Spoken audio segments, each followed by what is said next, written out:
സംവരണത്തിനായി ജാതി മാറ്റ തട്ടിപ്പ് എന്നൊരു വാർത്ത കഴിഞ്ഞ ദിവസം ന്യൂസ് 18 ആയിരുന്നു ജനങ്ങളിലേക്ക് എത്തിച്ചത്. ആ സംവരണ ആനുകൂല്യങ്ങൾ നേടിയെടുക്കാനായി നടക്കുന്ന ജാതി മാറ്റ തട്ടിപ്പിൽ സർക്കാർ അന്വേഷണം നടത്തണമെന്ന ആവശ്യവും ശക്തമാവുകയാണ്.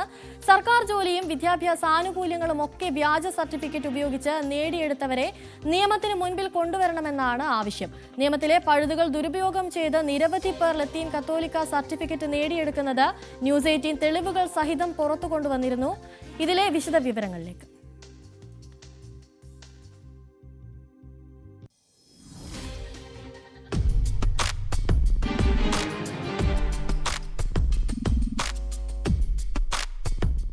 സംവരണാനുകൂല്യം കുറവുള്ള ജാതികളിലുള്ളവരാണ് ലത്തീൻ സമുദായ സർട്ടിഫിക്കറ്റ് സംഘടിപ്പിക്കുന്നവരിലേറെയും. ക്രീമിലെയർ ബാധകമല്ലെന്നതും ഇത്തരത്തിലുള്ള ജാതിമാറ്റത്തിന് കാരണമാണ്. നാടാർ, ഈഴവ, പരിവർത്തിത ക്രൈസ്തവർ, SIUC, RC തുടങ്ങിയ വിഭാഗങ്ങളിലുള്ളവരൊക്കെ ലത്തീൻ വിഭാഗത്തിലേക്ക് മാറിയിട്ടുള്ളതായി ന്യൂസ് 18 അന്വേഷണത്തിൽ കണ്ടെത്തിയിരുന്നു. മറ്റു ജാതികളിലുള്ളവർ സംവരണം തട്ടിയെടുക്കുമ്പോൾ ദുരിതത്തിലാകുന്നത് പരമ്പരാഗത മത്സ്യത്തൊഴിലാളി കുടുംബങ്ങളിൽപ്പെട്ടവരാണ്. നെയ്യാറ്റിൻകര രൂപതയ്ക്ക് കീഴിലാണ് ഏറ്റവും അധികം പേർ അനധികൃതമായി ലത്തീൻ സർട്ടിഫിക്കറ്റ് സ്വന്തമാക്കിയിട്ടുള്ളത്. തിരുവനന്തപുരത്തിന്റെ മറ്റു മേഖലകളിലും കൊല്ലം ജില്ലയിലുമൊക്കെ സമാനമായ സ്ഥിതിയുണ്ട്. പുനലൂർ രൂപതയുടെ പരിധിയിൽ പരിവർത്തിത ക്രൈസ്തവരായ നിരവധി പേരടക്കം മറ്റു ജാതികളിലുള്ളവർ ലത്തീൻ സമുദായത്തിലെത്തി. ബിഷപ്പ് ഹൗസിൽ നിന്ന് നൽകുന്ന സർട്ടിഫിക്കറ്റ് റവന്യൂ അധികൃതർക്ക് ജാതി സർട്ടിഫിക്കറ്റ് നൽകുന്നതിന് സഹായരേഖയായി പരിഗണിക്കാമെന്ന സർക്കാർ ഉത്തരവാണ് വ്യാപകമായി ദുരുപയോഗം ചെയ്യപ്പെടുന്നത്.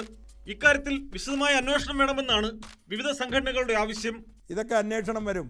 ഇന്നല്ലെങ്കിൽ നാളെ അന്ന് ഇങ്ങനെ ജോലി വാങ്ങിച്ചവരുടെ ജോലികൾ പോകും. ഒരു ചെറിയ സർവേ നടത്തട്ടെ. ഇതേ തന്നെ പരസ്യമായിട്ട് അച്ഛന്മാർ പറയുന്നില്ല, ഒരച്ഛനെ പറഞ്ഞുള്ളൂ. അവരിടയിൽ ഒരു സർവേ നടത്തട്ടെ, ഇത് ക്രൂരകൃത്യമാണ്, തെറ്റ് എന്ന്. വിഷയത്തിൽ രൂപതാ നേതൃത്വങ്ങൾ സ്വീകരിക്കുന്ന നിലപാടിൽ സമുദായത്തിലുള്ളവർക്ക് തന്നെ ശക്തമായ എതിർപ്പുണ്ട്. കേരള നിയമസഭ ഒരു ചോദ്യം ചോദിക്കുകയായിരുന്നു. അത് പ്രത്യേകിച്ച് ക്രിത്താട്സ് വഴിയാണ് അവർ ചോദിച്ചത്. അതിൽ ചോദിച്ച ചോദ്യം ഇതായിരുന്നു: ആരാണ് ലത്തീൻ കത്തോലിക്കർ? അപ്പോൾ ലത്തീൻ കത്തോലിക്കർ എന്ന ചോദ്യം അവർ കൊടുത്ത മറുപടി വളരെ കൃത്യമാണ്. 1947 മുമ്പ് പരമ്പരാഗത മത്സ്യബന്ധനത്തിൽ ഏർപ്പെട്ടിരുന്ന വിഭാഗത്തിൽ നിന്നും മതപരിവർത്തനം നടത്തിയവരും അവരുടെ പിൻതലമുറക്കാരുമാണ് ലത്തീൻ കത്തോലിക്കരായി അറിയപ്പെടുന്നത്. അതിൽ വളരെ കൃത്യമായി സ്പഷ്ടമായി പറഞ്ഞിട്ടുള്ളതാണ് മത്സ്യബന്ധനത്തിൽ ഏർപ്പെട്ടിരുന്ന വിഭാഗത്തിൽ നിന്നും. സഭാവിശ്വാസികൾക്ക് ആനുകൂല്യങ്ങൾ ലഭിക്കാനായി നിയമപരമായാണ് സർട്ടിഫിക്കറ്റ് നൽകുന്നതെന്നാണ് രൂപതയുമായി ബന്ധപ്പെട്ടവരുടെ വാദം. കേരളത്തിലെ മത്സ്യത്തൊഴിലാളി മേഖലയിൽ ജോലി ചെയ്യുന്ന അല്ലെങ്കിൽ ആ വിഭാഗത്തിലുള്ളവർ മാത്രമല്ല നിലവിലെ സാഹചര്യങ്ങൾ പ്രകാരം ലാറ്റിൻ കാത്തലിക്കായിട്ടുള്ളത്. എല്ലാ ആളുകളും പല വിഭാഗങ്ങളിൽ വന്നവരുണ്ട്. ആ വന്നവരിൽപ്പെട്ട ആളുകളെ ഏകോപിപ്പിച്ച് ലാറ്റിൻ കാത്തലിക് എന്ന സർട്ടിഫിക്കറ്റ് കൊടുക്കണമെന്നാണ് ജിയോയിലുള്ളത്. ആ ജിയോ ആരും ഇതുവരെ ചലഞ്ച് ചെയ്തിട്ടില്ലല്ലോ. ഇപ്പോഴല്ലേ ഇത്തരം ചർച്ച വന്നത്. അർഹതപ്പെട്ടവർക്ക് സംവരണാനുകൂല്യം ലഭിക്കാനായി സാക്ഷ്യപത്രം നൽകുന്നതിൽ തെറ്റില്ല. എന്നാൽ അർഹതയില്ലാത്തവർക്ക് സർട്ടിഫിക്കറ്റ് നൽകുമ്പോൾ അത് ജാതിമാറ്റത്തിനും ചിലപ്പോഴൊക്കെ മതം മാറ്റത്തിനും വരെ വഴിയൊരുക്കുന്നുണ്ടെന്ന യാഥാർത്ഥ്യം ബന്ധപ്പെട്ടവർ കാണാതിരുന്നുകൂടാ. Pradeep C Niraman, news 18, Thiruvananthapuram. ലത്തീൻ കത്തോലിക്ക ജാതി സർട്ടിഫിക്കറ്റ് നൽകാനുള്ള അവകാശം സർക്കാർ ഉദ്യോഗസ്ഥർക്ക് മാത്രമായി വിട്ടു നൽകില്ലെന്ന് നെയ്യാറ്റിൻകര രൂപത. ലത്തീൻ കത്തോലിക്ക വിഭാഗത്തിൽ ഉൾപ്പെട്ടവരാണോ എന്ന് പറയാനുള്ള അവകാശം ബിഷപ്പിനാണെന്ന് മോൺസിയർ ജി ക്രിസ്തുദാസ് പറഞ്ഞു. അത് വില്ലേജ് ഓഫീസർക്കോ മറ്റോ ഉദ്യോഗസ്ഥർക്കോ തേരെഴുതി കൊടുക്കില്ല.